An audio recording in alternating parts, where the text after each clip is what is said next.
ఇప్పుడు ఆడోళ్ళకి హార్మోన్స్ ఉన్నట్టు మొగోళ్ళకు ఉండవా? ఉంటాయి. మరి ఆడోళ్ళకి పీరియడ్స్ వచ్చినప్పుడు మొగోళ్ళకి ఎందుకు రావు?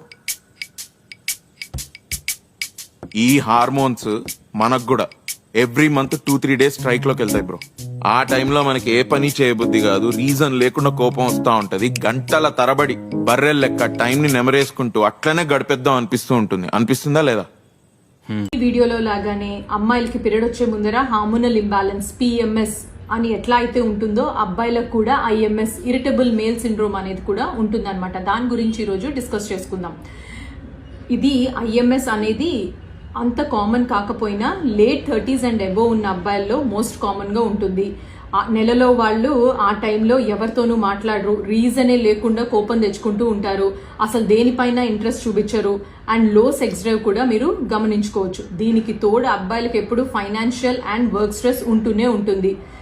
ఆ టైంలో మీరు దీని గురించి వాళ్ళతో డిస్కషన్ అనేది పెట్టకండి, ఎందుకంటే అమ్మాయిల్లో లాగా వాళ్ళు యాక్సెప్ట్ అనేది చేయరు. ఆర్గ్యుమెంట్స్ కి అస్సలు రెసిప్రోకేట్ అనేది చేయొద్దు. మీరెట్లా వాళ్ళు మిమ్మల్ని అర్థం చేసుకోవాలనుకుంటారో this is the time where you understand and take a step back అనమాట. యూజువల్ గా 2 to 3 డేస్ తర్వాత వాళ్ళు నార్మల్ అయితే అయిపోతారు. కానీ ఎప్పుడైతే ఇది ఫ్రీక్వెంట్ గా వాళ్ళ డైలీ యాక్టివిటీస్ ని, మీ మ్యారేజ్ లైఫ్ ని కూడా ఎఫెక్ట్ చేస్తుందో అప్పుడు మాత్రం మీరు డాక్టర్ ని కలవండి. Thank you.